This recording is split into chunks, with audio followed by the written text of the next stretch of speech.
too late. You passed that point a long time ago. Yeah, you crossed the line. Perpetuating lies and deception. Liar, liar. Is the only thing that you seem to know. Pants on fire. And you thought that you'd be safe in your tower. Yeah, the ivory tower. Isolated from the people below. Just ignore them. But the truth has undermined your foundation.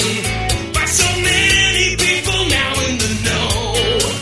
You thought that you'd see the day that you could just get away from the ones you betrayed, who raised their voices to say you won't be trusted anymore. All right, welcome. Good morning, good afternoon, good evening, ladies and gentlemen, wherever you're situated on this great, big, beautiful blue globe floating through the void of Yah's creation. It's the 14th of April, 2026. Yeah, only tomorrow it's tax day, if that really applies to you. Does it? Maybe we'll talk about that. Anyway, yeah, it's the Taco Tuesday version of the WTF Reports. I'm your host, Dave vonKleist. And as always, I thank you for your listenership, and you can support the broadcast by supporting our sponsors, one of which, of course, I don't talk about too much, and I don't know, I've been remiss. But the Wave Watch is really something that you need to take a look at. I've had a couple of friends who I've loaned mine to, and when I finally get it back after coercing them for a week or so, I say, give me back my Wave Watch. And they go, no! They love it. But anyway, yeah, the Wave Watch is Tesla technology. Actually, it's Rife technology that was inspired by Tesla technology. And it was a technology that was shrunk down to the size of a wristwatch. Yeah, that's why they call it the Wave Watch. Yeah, it puts out sound waves, and your body picks up on them. And as Tesla said, frequency is everything. So, hey, if you haven't checked out the Wave Watch, you can save $100 by using the promo code when you go to our website. Yeah, check it out. I think you'll be pleasantly surprised. And I think that if you give it a shot, you might be going the same route that I'm going. Hey, check it out. It's good. Anyway, where do I get started? Well, I had a couple of things I wanted to get to. However, something's jumped into the front burner after I was getting ready for the show this morning. I was tuning in. I flip around from different news networks. No, not CBS or NBC. No. I was watching OAN and Matt Gaetz, former Congressman Matt Gaetz. Anyway, he was interviewing a gentleman by the name of Jeremy Carl, who's just released a book on anti-white racism. And I thought, oh my goodness, they've been talking about this for quite some time. And whites, you could say Black Lives Matter, and that's cool. But if you say white lives matter, you get into all kinds of trouble. And I drew attention to this 30 years ago when I started my talk radio career. People were, have shirts going Black Power, and you go, yeah, Black Pride. Yeah, okay, Black Power, that's cool. But if somebody wore a shirt that said White Power, oh my gosh, you're a skinhead Nazi racist. So I mean, I saw the duplicity and the hypocrisy in it all, and it's been there all this time. But anyway, I was watching this interview with Jeremy Carl, and it brought back a memory of a document that I'd seen many years ago. So I looked it up here, and I've got it pulled up on my screen, and it's published at cia.gov/readingroom/docs/CIA, and then there's a whole bunch of numbers afterwards, and I'll see if I can get it posted on our website. But I thought I might share the text of this speech that was given by Rabbi Emanuel Rabinovich in Hungary, in Budapest, Hungary, on January 12th, 1952. Now, why would this have anything to do with anti-white racism? Well, that's why it sort of rang a bell in the back of my head, and I said, hey, wait a second, I got to go back and reread this, and I want to share it with you. It could take a couple minutes here. And again, this is not Dave saying this. No, don't you all come back at me and say, oh, you're a racist, you're an anti-Semite, you're... No. This is Rabbi Emanuel Rabinovich.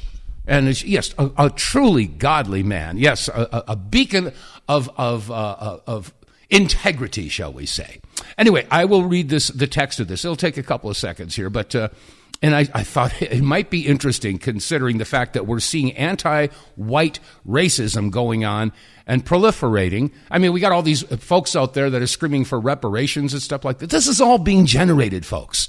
This is all being manipulated by the media. And the media, of course, is controlled by certain groups of people. So, you're a racist. You're that. Oh, sit down and shut up. Raise your hand and slap yourself with it. Anyway, okay, here it is. It says, "Greetings, my children. You've been called here to recapitulate the principal steps of our new program. As you know, we had hoped to have 20 years between wars to consolidate the great gains which we made from World War II. But our increasing numbers in certain vital areas is arousing opposition to us, and we must now work with every means at our disposal to precipitate World War III within 5 years.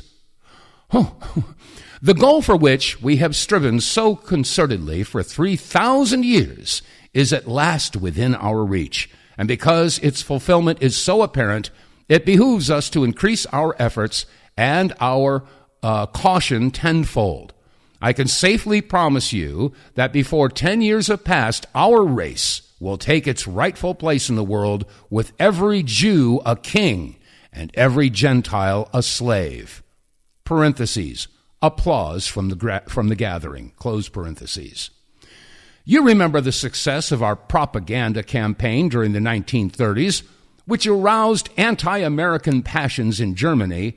At the same time, we were arousing anti-German passions in America, a campaign which culminated in the Second World War. A similar propaganda campaign is now being waged intensively throughout the world. A war fever is being worked up in Russia by an incessant anti-American barrage, while a nationwide anti-communist scare is sweeping America. This campaign is forcing all of the smaller nations to choose between the partnership of Russia or an alliance with the United States. Our most pressing problem at the moment is to inflame the lagging militaristic spirit of the Americans.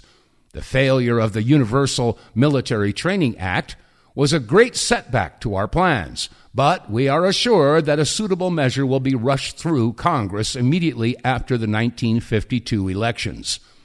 The Russian, as well as the Asiatic peoples, are well under control and offer no objections to war, but we must wait to secure the Americans. This we hope to do with the issue of anti-Semitism, which worked so well in uniting Americans against Germany. We are counting heavily on reports of anti-Semitic outrages in Russia to whip up indignation in the United States and produce a front of solidarity against the Soviet power.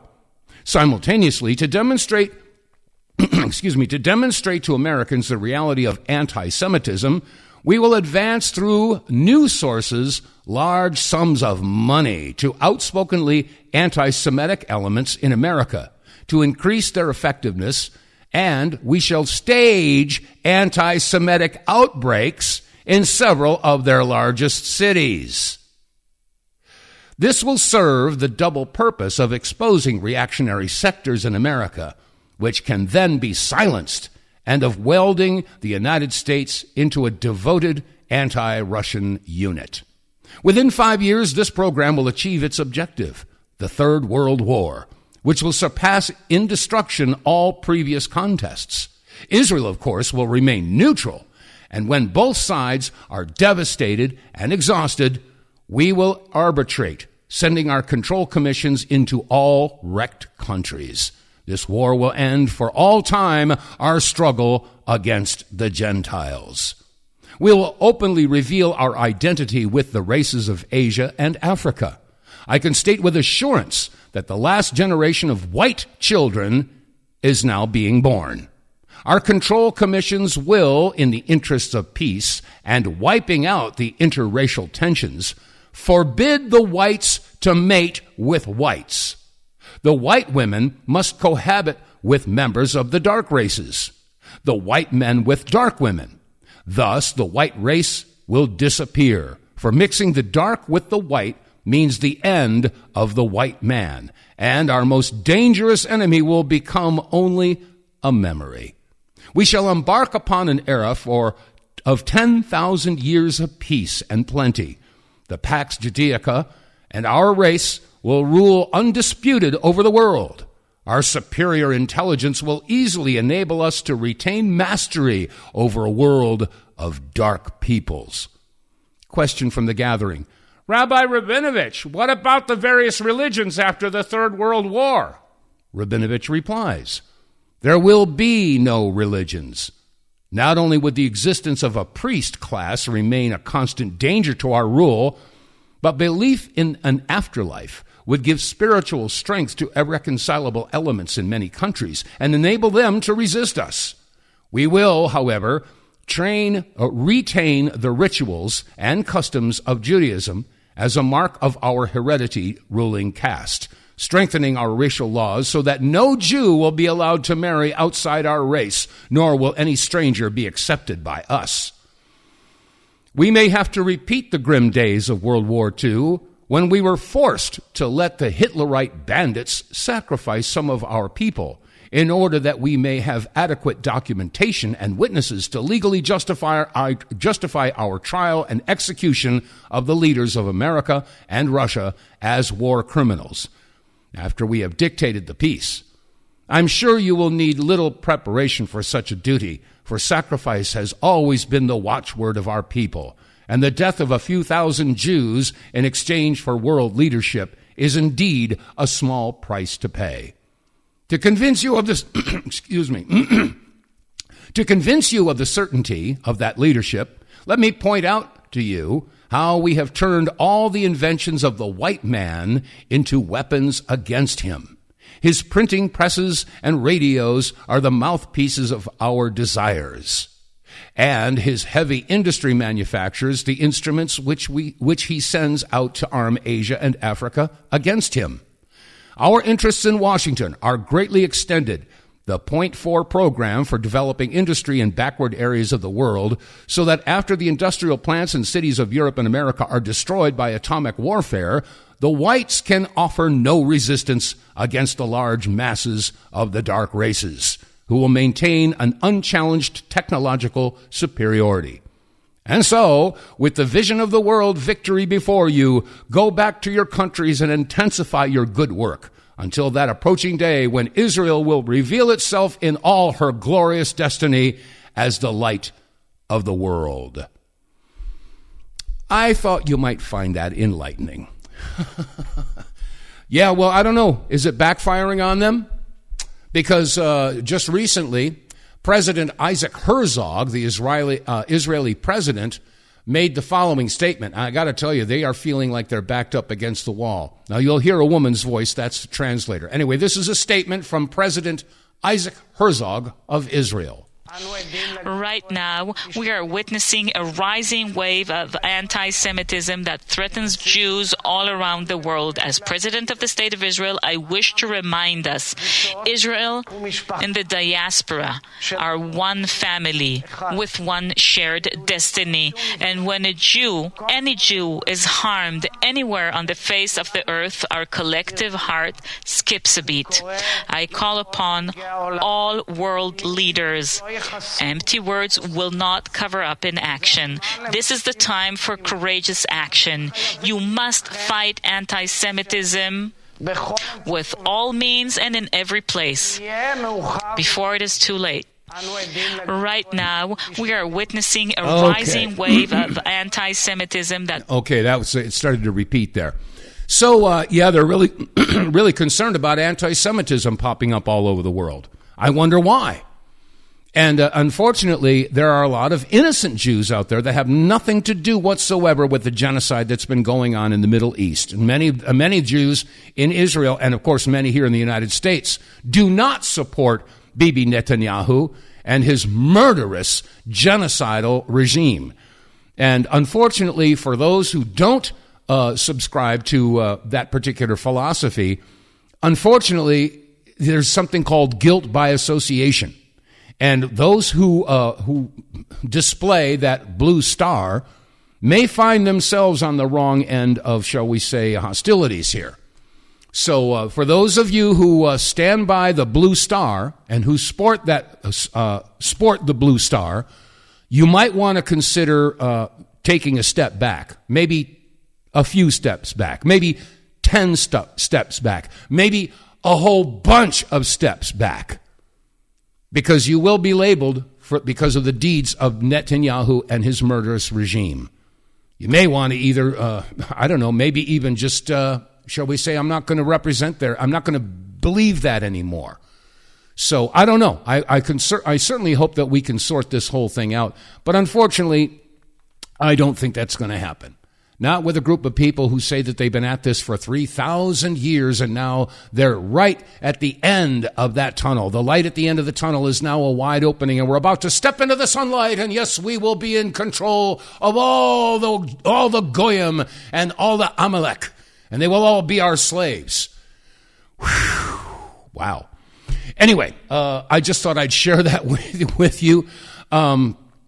Now you have to stop and think. I got a couple of things that I wanted to get to here. Yesterday I was talking about this thing that Ben Swan was reporting about the rescue of that pilot and the intense efforts that were made flying a couple 100 miles into interior Iran to rescue this pilot. And anyway, unfortunately, there was a whole bunch of equipment that was left behind. As a matter of fact, let me see. Maybe I can replay that. Let me see. Where is it? Ben Swan. Here it is. Click here and give a listen to this. This is, okay, let's see. And off we go.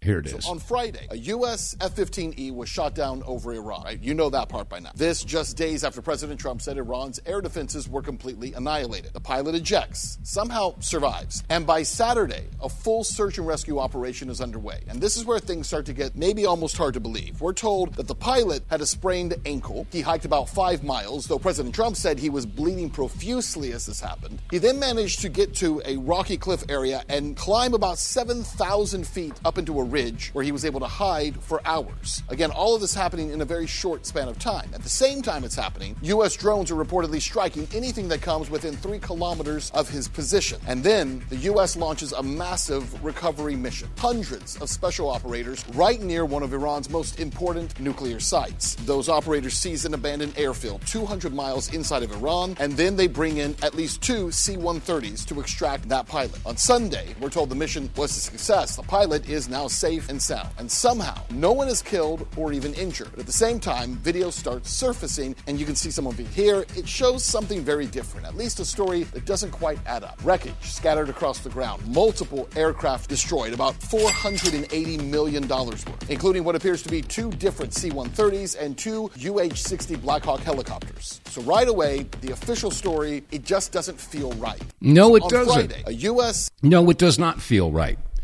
So what's going on over there? I mean, they've already told us that this war is costing Americans $2 billion a day. $2 billion a day. And you just heard that they said about $480 million worth of hardware was destroyed over there. 2 C-130s and a couple of Black Hawk helicopters. Of course, on the C-130s, they had these other smaller helicopters. I forget what they call them. But then, then they said there were no casualties. Now, let's see. You got 2 C-130s and the 2 Black Hawk helicopters, a bunch of other, and that's a couple 100 miles on the interior of Iran, and there were no casualties. Well, I don't think I can pull it up right now. I had it pulled up on yesterday's show, but George Galloway was reporting that 153 Special Forces personnel are now prisoners of war in Iran. Oh, we didn't hear about that in the mainstream media, did we? I don't know. Maybe it's misinformation. I can't tell. We got so much propaganda being thrown at us from the left and from the right, and so it's hard to know what's real and what isn't. However, you have to use your brain. What makes sense? What makes sense? Now, we just heard that this rescue operation involved a lot of hardware and a lot of special forces, and yet there were no casualties? And I also asked the question yesterday, if this pilot has been rescued, you would think that the mainstream media would be rushing to this guy for an interview. Or they'd be talking to his family and they'd be saying, oh, thank the Lord. Thank you, God, for bringing our loved one home. No, you don't hear any of that. So the point is that maybe the powers that be, maybe the mainstream media is counting on the fact that America, the collective America, has the attention span of a potato. So they're going to let this story just go away. And now we're going to focus in on all the juicy, slanderous, scandalous, sexy stories like Eric Swalwell. Oh, he's resigning. Ooh, yeah. You love all that sexy stuff, America. Right. Meanwhile, shik-shing, shik-shing, shik-shing. More money's going off to fund the war. And where does that money go? To the military-industrial complex. And, of course, we're sending, $3.8, nearly $4 billion a year to Israel. And that bounces back to the military-industrial complex because that's how they buy all of the bombs and the guns and the planes and all the stuff that they're using, all the weapons of war that they have access to, because the U.S. taxpayer sends the money to Israel. Israel bounces it back to the military-industrial complex. You see how that works? Well, recently, Sean Ryan was talking about this. Let me see, where is it? Here it is. It's a breakdown of expenses. Okay, so Sean Ryan was talking about this whole thing about the weapons of war and the money that is made by the military-industrial complex. Give a listen to this. We pulled up Claude to see how much money KBR made off the Iraq War. Okay, KBR is Kellogg, Brown, and Root, just so you know. And that's basically a subsidiary of Halliburton. Halliburton was by far the biggest corporate beneficiary of the post-9/11 wars. Here's a breakdown of what's known. KBR, a former subsidiary of Halliburton, was estimated to have received at least $39.5 billion in federal contracts related to the Iraq War alone. By 2008, Halliburton KBR had received more than $30 billion just for logistics work under the Pentagon's log cap. The political backstory: the concept of privatizing military support services was first initiated in the early 1990s by Dick Cheney when he was Secretary of Defense, and Halliburton got the contract to develop the model. Cheney later served as Halliburton's CEO from 1995 to 2000, then became vice president under Bush. The controversy: once it secured its contracts, Halliburton proceeded to vastly overcharge the Pentagon for basic services. Listen to that. Vastly overcharged for their services. Okay, we'll continue, and then I got something to follow up with. Even while doing shady work that put U.S. troops at risk. The Defense Contract Audit Agency flagged major billing deficiencies, and the Pentagon's Inspector General launched a criminal investigation into fuel overcharging. Many of the deals were awarded without competitive bidding from other firms, making Halliburton KBR the single largest contractor of the entire post-9/11 war effort. Wow, okay. So that's called a no-bid contract. Well, it's interesting because back in 2007, yours truly produced a documentary film called 9/11 Ripple Effect. And in that documentary, I was examining these no-bid contracts specifically to a company by the name of Halliburton. Here's my report on that all those years ago. That there are hundreds of government contractors in Iraq right now with countless contracts. Let's take a look at one of these government contracts, a no-bid contract that was awarded to Halliburton. The Houston Chronicle reported that 82,000 gallons of liquid propane fuel were to be transported to Baghdad. But they weren't going to be transported from the United States to Baghdad. They were going to be transported from Kuwait to Baghdad, a distance of approximately 300 miles. I contacted a liquid propane company and asked how many trucks it would take to transport 82,000 gallons of fuel. I was told about 10 trucks. I asked, how much would you charge to transport those 10 trucks approximately 300 miles? I was told approximately $1 per mile per truck, for a total of approximately $3,000.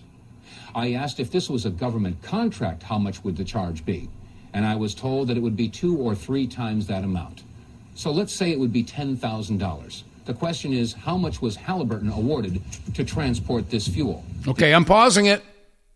$10,000 question.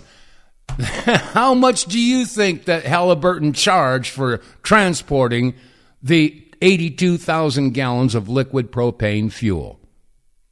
Here's the punchline. The answer, $27.5 million.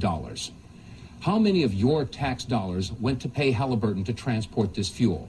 Wouldn't it have been cheaper to have 10 privates drive those trucks that distance? The question is, how much money is coming out of the United States taxpayers' dollars to pay for this war and is being funneled into the pockets of companies like Halliburton? Is this a war for profit? You decide. So, that's an obscene amount of money on a job that could have cost, what did he say, $10,000? And they got $27 million out of it.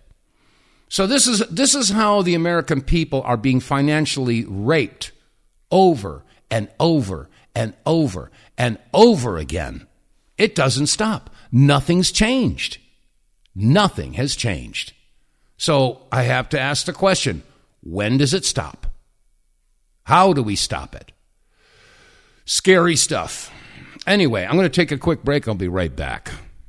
Get More Tank will save you money every month on gas. Get More Tank is a tablet with active ingredients that adds big mileage to every tank. Made in America, the Get More Tank formula is used by trucking companies and heavy industry. Now the Get More Tank formula is available to you. Get More Tank works in any gas or diesel engine, cleans your engine, lowers emissions, and you'll feel improved engine performance every time you step on the gas. Get More Tank works for cars, trucks, boats, motorcycles, four-wheelers, mowers, and blowers. Hey, if you got an engine, then Get More Tank.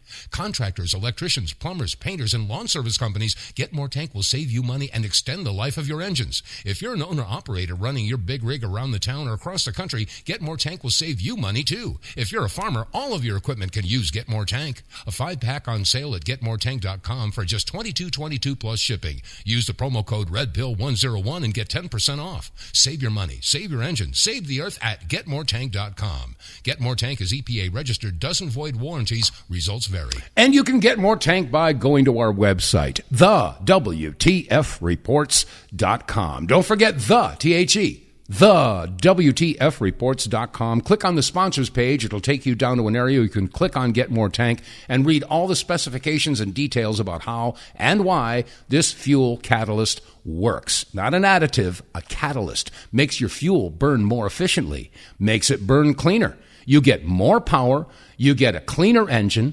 And after a few tanks, you start to see the mileage increase. And after a few tanks, you'll notice, depending upon your make, model, year, and vehicle and how you drive, anywhere between 15 and 20% increase in your mileage. Now, I don't need to tell you what's going on with the price of fuel. With the Strait of Hormuz and all the stuff that's going on, we can only expect fuel to not only be going up in prices, but getting very scarce. You're going to want to make sure that you get as much out of your tank of gas as you can, which is all the more reason to use Get More Tank. If you're getting 20% better mileage, that means, you get 5 tablets in a package, and that means after the 5th tablet, the 5th tank, that 5th tank is free. Do the math. It's easy, folks. Use Get More Tank. You'll be glad that you did.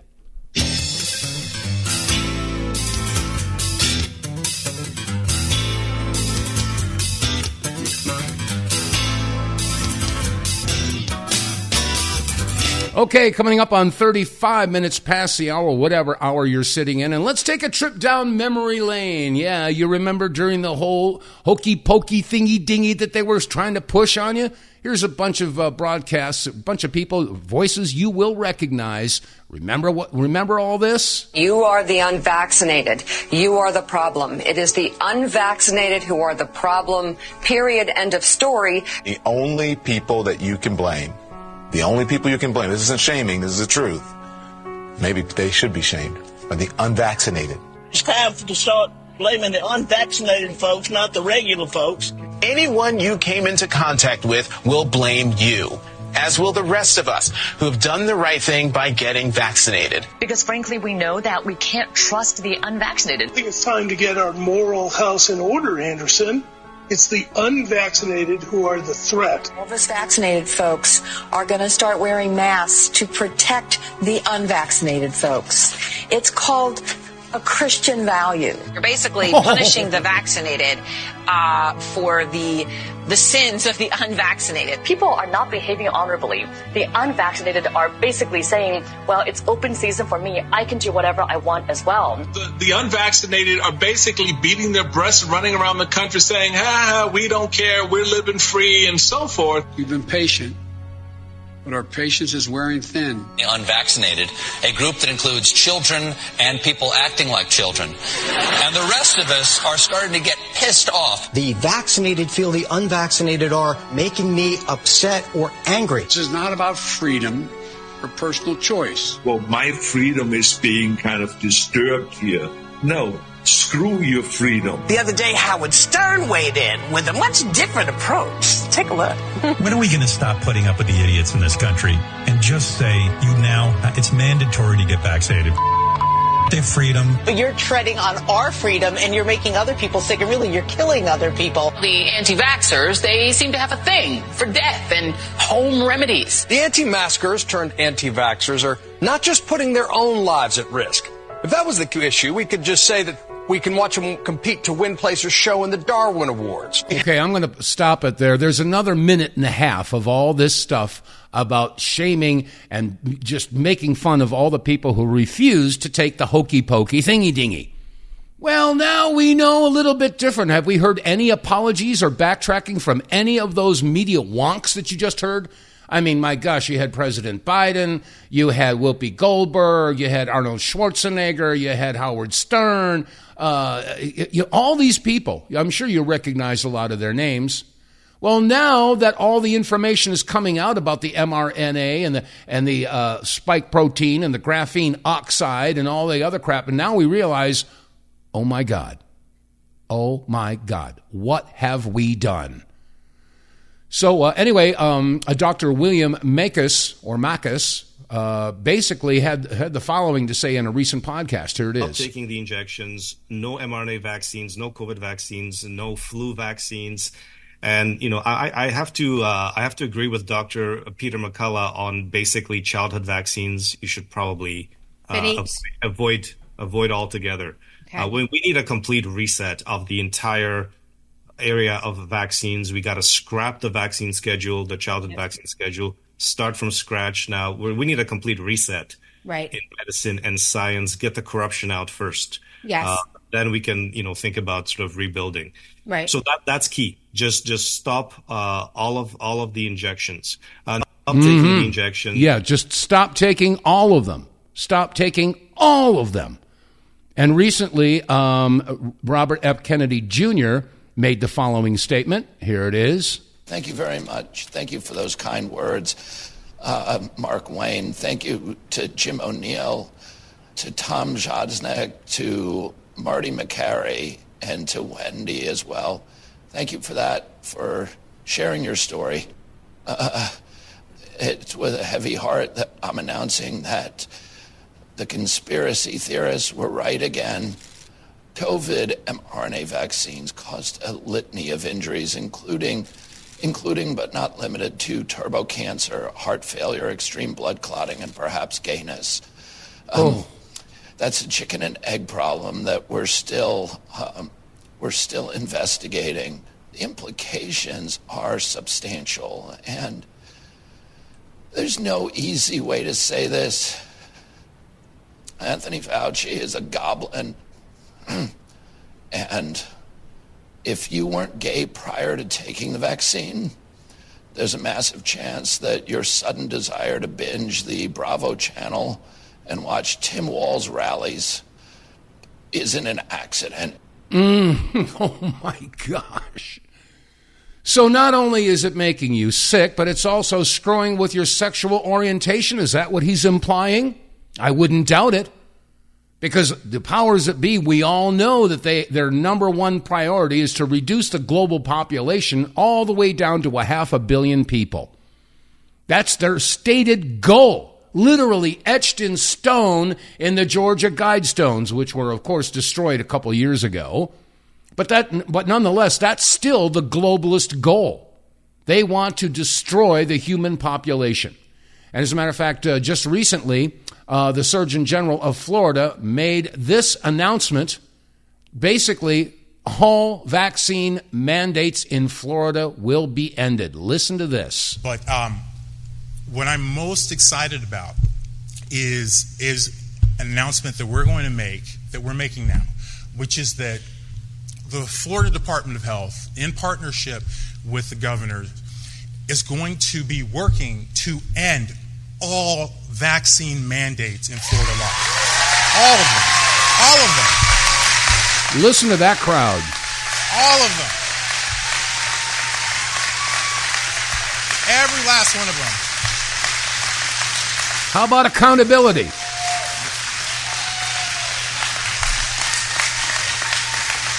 Man, they're still cheering. Yeah, every last one of them. All of them.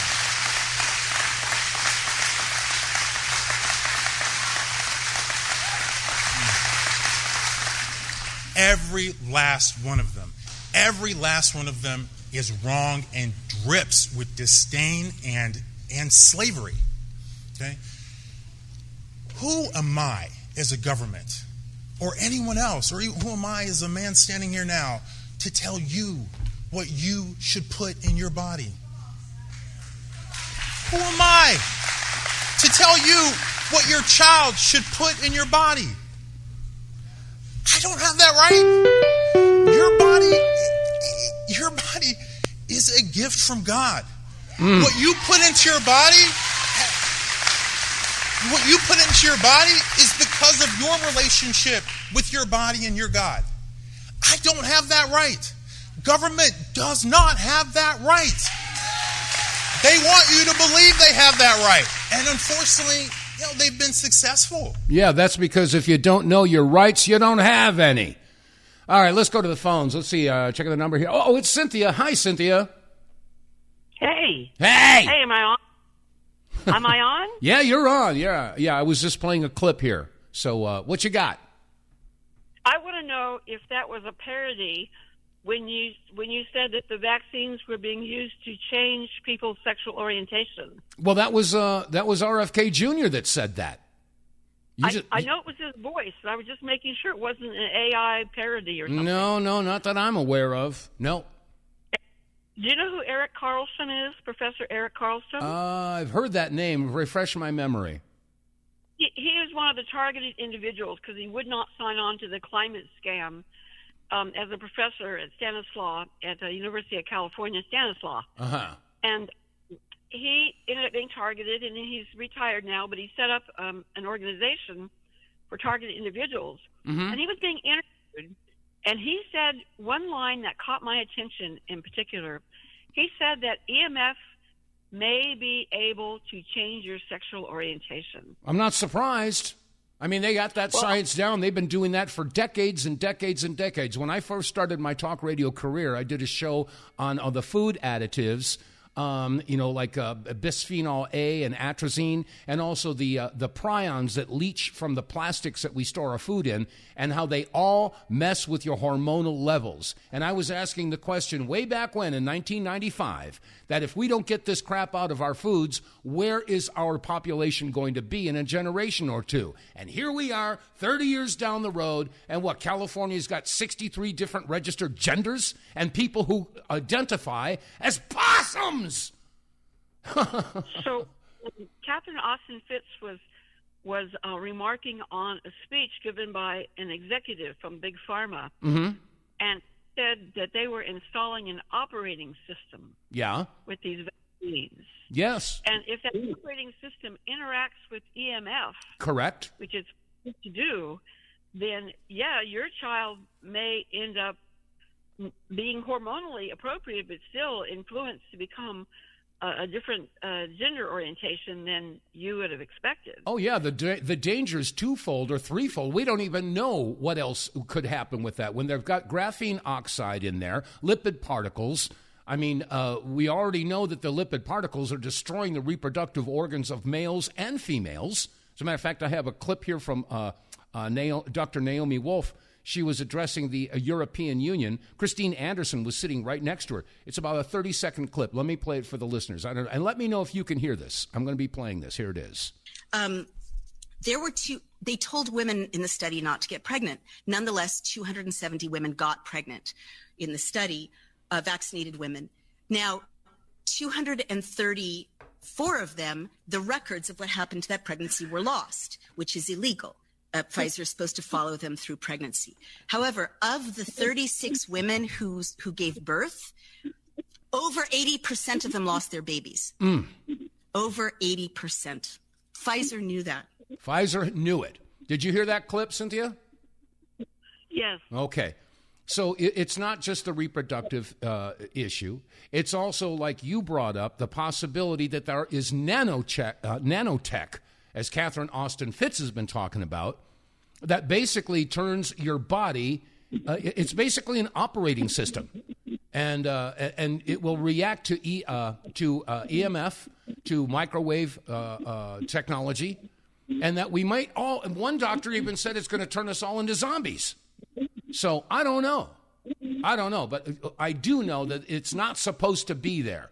And that's why I wanted to play that other clip from Dr. William Mackus. Said, don't take any vaccines. None. Zero. Zip. Not a tetanus shot, not a flu shot, nothing.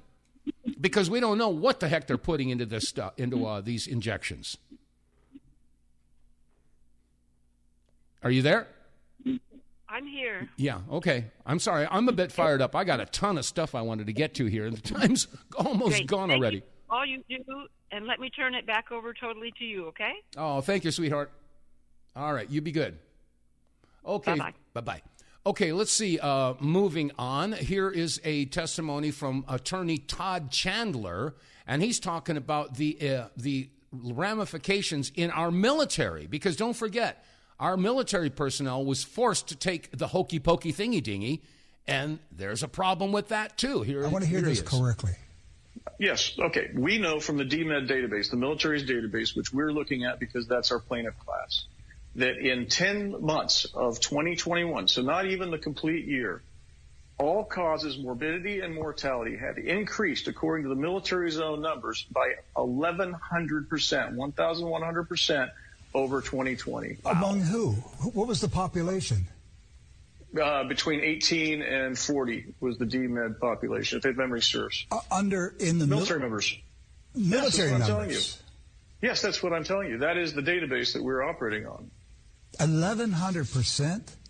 Yes, that's right. And if you look at the way that the charts go, and don't forget I'm in the morbidity business. We underwrite accident, sickness, health, and disability insurance. If you look at the forecast, that should be in the neighborhood of 5,000% increase this year. Oh my gosh. Yeah, this is genocide. You said it in the very beginning.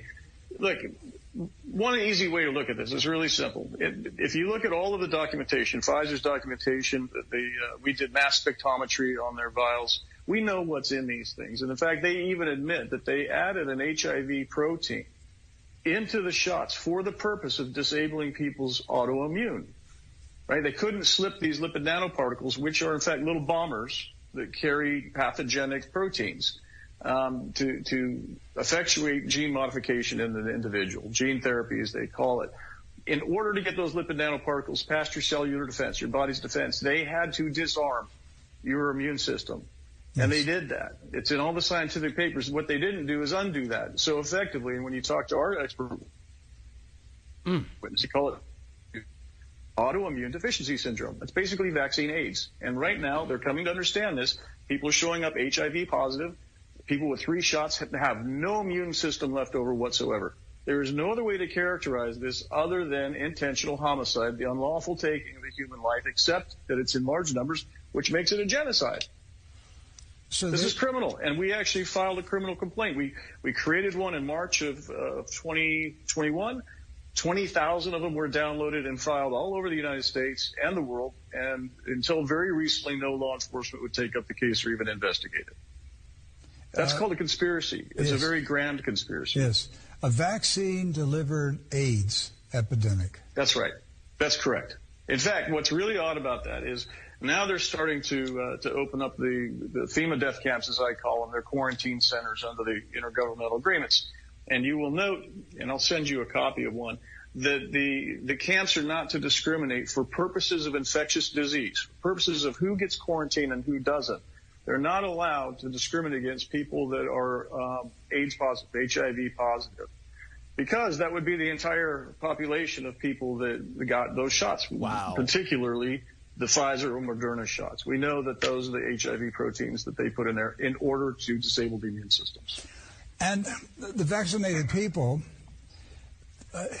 not knowing, they don't know that their immune system has been turned off. No. Then they're now vulnerable to all kinds of viruses and germs. That's right. And they may die from something else, and nobody connects it to the vaccine. That's exactly what's happening. And you know, to your point, people don't even know that they have been participating as laboratory animals in a phase 3 clinical trial. None of these shots. And that was, again, Dr. Todd Chandler. And the hits just keep on coming. Let's listen to another doctor. Her name is Marcella Piper Terry. Here's what she had to say. And the doctors will say, well, we have a form that doesn't have a preservative. It's preservative-free. But that doesn't mean it's safe. The second ingredient is polysorbate 80, and there's 10 milligrams of it. Polysorbate 80 is used in research studies, in cancer research, particularly for brain cancer drugs, because they can pair it with the drug. And because polysorbate 80 opens up the blood-brain barrier, then it helps the drug get into the brain. It does the same thing when you give it to babies. It opens up the blood-brain barrier. And then right after that, they come along and they give the hepatitis B vaccine with 250 micrograms of aluminum. And the aluminum has access to the brain immediately because of the polysorbate 80 in the vitamin K shot.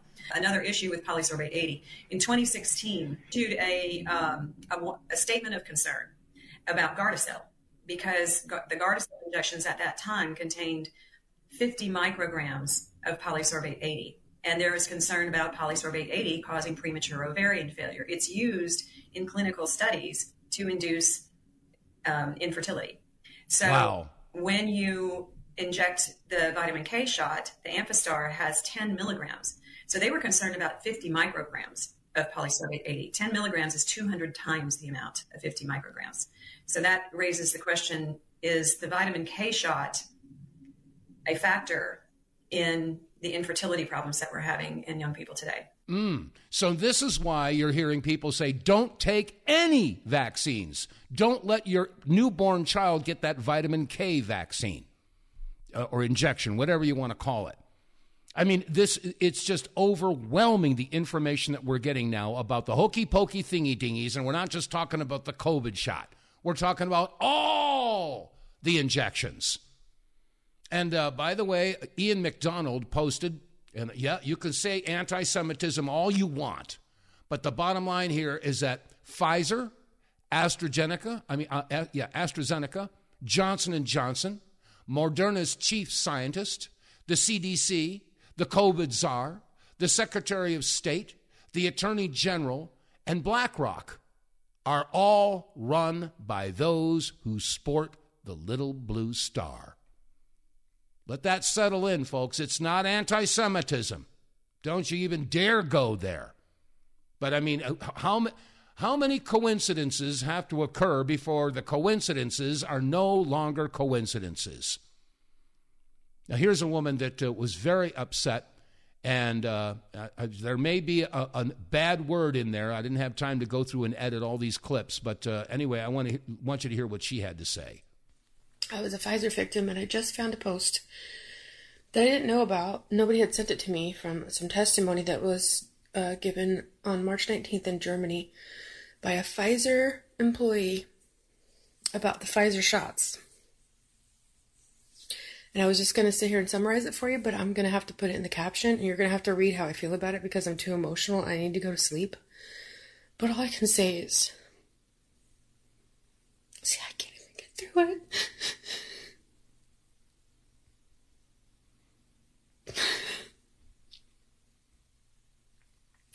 I was a human lab rat, and they knew that. We were all human lab rats, and they knew that. They knew that the whole time.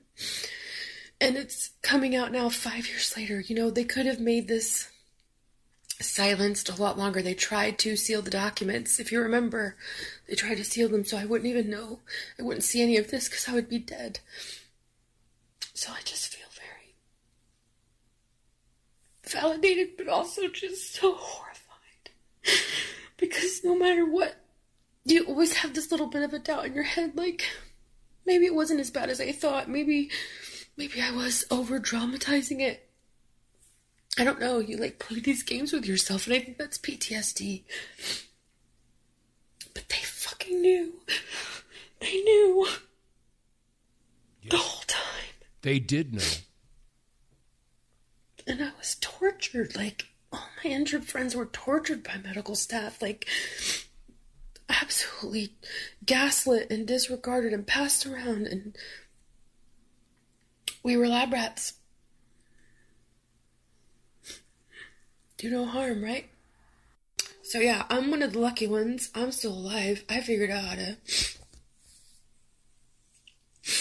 stop listening to their bullshit and stop falling for their lies. And what's really shitty is that, like, I'm still watching my injured friends go back to them and return to the vomit, you know, like the Bible says.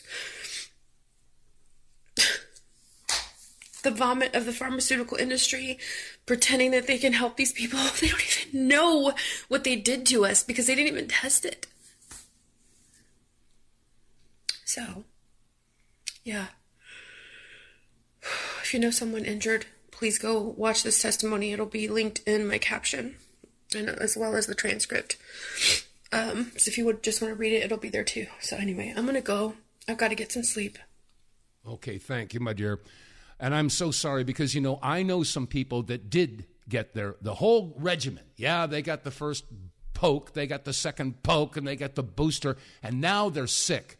Now they're really sick. And the sad thing is that they cannot and will not admit to themselves or anybody else that it was the result of the hokey pokey thingy dingy. Ego and pride won't allow them to realize that what they have done to themselves and their families and their kids. There was another clip that I had, this woman who has 6 children, and the first 2 of them, she said, yeah, I followed all the protocols and I got all the vaccines, et cetera, et cetera. And then she, her following children, like I said, she has 6 children. 2 of them were fully vaccinated, and the other 4, she did not get vaccinated. Now, the other 4 are perfectly healthy. They have not had any problems whatsoever.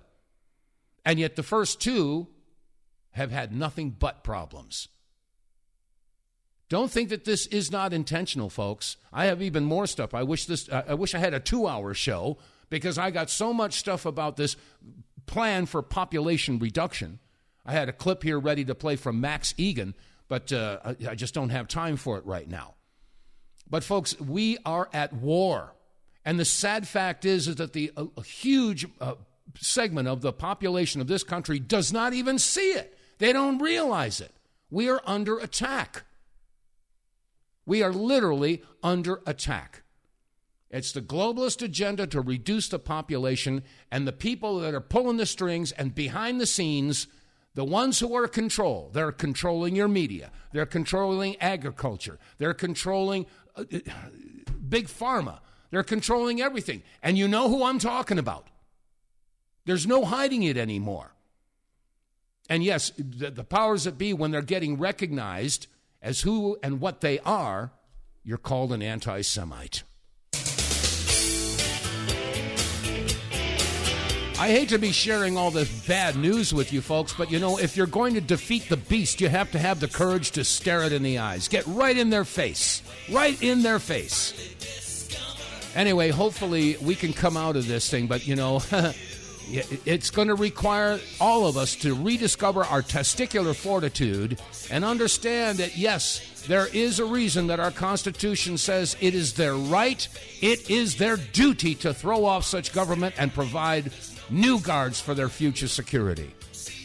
And yes, the revolution is coming, folks. It's already going on in Ireland. It's going on in Europe. And Let's see how long it's going to take before America gets off this big collective butt and gets busy. That said, God bless you all. I'll be back again tomorrow, God willing, so stay safe, stay free, and God willing, I'll see you tomorrow. Share the word, folks.